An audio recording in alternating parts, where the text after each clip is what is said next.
Účelem tohoto videa je ukázat si postup rozkladu polynomů na součin ireducibilních polynomů. Tento postup si ukážeme na polynomu Px se rovná 6x na 7 plus 31x na 6 plus 57x na 5 plus 2x na 4 minus 133x na 3 minus 99x na 2 plus 76x plus 60.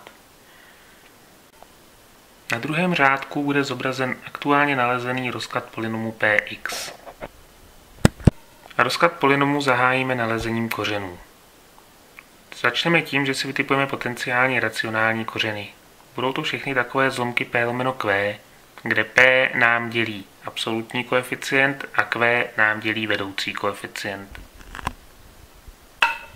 Všechny tyto zlomky máme umístěny v této tabulce. Některé hodnoty se zde však vyskytují vícekrát, například jednička v podobě 1/1, 2 polovin či 3/3. Vytvoříme si tedy tabulku, která bude obsahovat každé číslo právě jednou. Tato tabulka bude umístěna vpravo.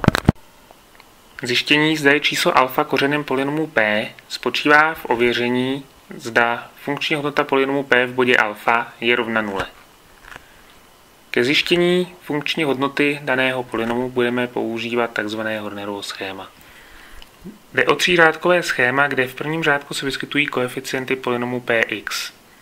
Druhý řádek začíná číslem alfa a třetí řádek začíná prvním koeficientem polynomu px. Číslo na druhém řádku se vypočítá tak, že se vezme číslo na třetím řádku, které je na posledním místě, a vynásobí se to číslem alfa. Tedy v prvním případě 6 x 1 rovná se 6. Číslo v třetím řádku se spočítá tak, že se sečtou dvě čísla nad ním. Tedy 31 plus 6 se rovná 37. A dále pokračujeme analogicky. 37 x 1 se rovná 37. 57 plus 37 se rovná 94. 94 x 1 se rovná 94. 2 plus 94 se rovná 96. 96 x 1 se rovná 96. Minus 133 plus 96 je minus 37. Minus 37 x 1 se rovná minus 37. Minus 99 minus 37 se rovná minus 136. Minus 136 x 1 se rovná minus 136. 76 minus 136 se rovná minus 60. Minus 60 x 1 se rovná minus 60. A 60 minus 60 rovná se 0. Hodnota polynomu px v bodě alfa se nachází na posledním místě třetího řádku. Zbylá čísla na třetím řádku jsou koeficienty podílu px děleno x minus alfa. Díky tomu si můžeme polynom px přepsat do tvaru x minus 1 krát 6x na 6 plus 37x na 5 plus 94x na 4 plus 96x na 3 minus 37x na 2 minus 136x minus 60. Nyní se pojďme podívat, zda tento podíl je dělitelný kořenovým činitelem x minus 1, což by znamenalo, že jednička je dvojnásobným kořenem. Jak je vidět z dalších řádků Hornerova schématu, je funkční hodnota daného polynomu pro jedničku rovna 0. Tedy x minus alfa, v tomto případě x minus 1, nám dělí polynom px děleno x minus 1. Tedy jednička je dvojnásobným kořenem. Polynom px si tedy můžeme přepsat do tvaru x minus 1 na druhou krát 6x na 5 plus 43x na 4 plus 117x na 3 plus 213x na druhou plus 176x plus 60. Dovoluji si připomenout, že koeficienty tohoto polynomu jsou obsány pouze z posledního řádku Hornerova schématu. Když se podíváme na tento polynom, vidíme, že všechny jeho koeficienty jsou kladné. Tedy tento polynom nemůže mít žádný kladný kořen, neboť pro žádné kladné číslo nemůže být hodnota nulová, a to z důvodu, že součin dvou kladných čísel vždycky dává kladné číslo a součet kladných čísel nikdy nemůže dát nulu. Tedy můžeme vyloučit všechny kladné kořeny a soustředit se pouze na záporné. Jako první ověříme, zda kořenem daného polynomu je číslo minus 1. A vidíme, že není, neboť hodnota polynomu v bodě minus 1 je rovna minus 3. Dále ověříme minus dvojku. Vidíme, že číslo minus 2 je kořenem polynomu px.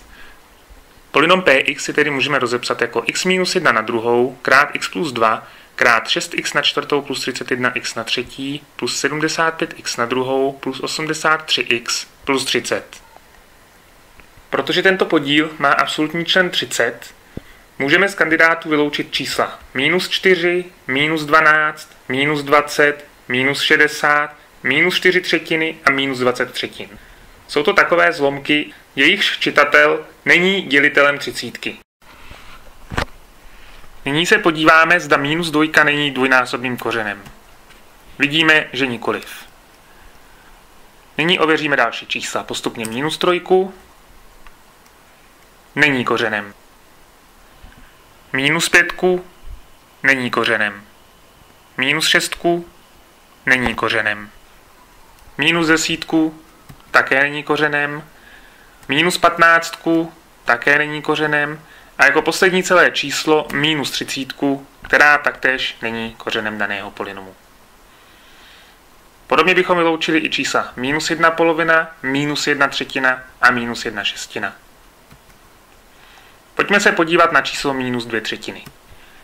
A vidíme, že minus 2 třetiny je opravdu kořenem tohoto polynomu. Tedy výsledný polynom px si můžeme přepsat jako x minus 1 na druhou krát x plus 2 krát x plus 2 třetiny krát 6x na třetí plus 27x na druhou plus 57x plus 45. Protože absolutním členem nového podílu je 45, můžeme vyloučit čísla minus 10 třetin a samozřejmě i minus 2 třetiny, tedy nemá smysl ověřovat, zda náhodou minus 2 třetiny mohou být dvojnásobným kořenem. Pojďme se podívat na minus 3 poloviny. Vidíme, že i minus 3 poloviny jsou kořenem daného polynomu. Polynom px se nám tedy rozložil na x minus 1 na druhou krát x plus 2 krát x plus 2 třetiny krát x plus 3 poloviny krát kvadratický polynom 6x na druhou plus 18x plus 30.